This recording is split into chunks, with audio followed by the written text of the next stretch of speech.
You ask Tiger to solve. This deals with linear equations with one unknown. The final result is x equals 19 over 2. Let's solve it step by step. Simplify the expression. Expand the parentheses. Simplify the arithmetic.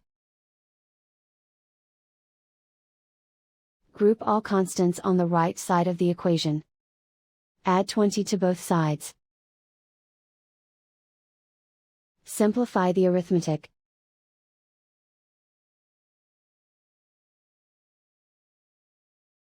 Isolate the x. Divide both sides by 4. Simplify the fraction.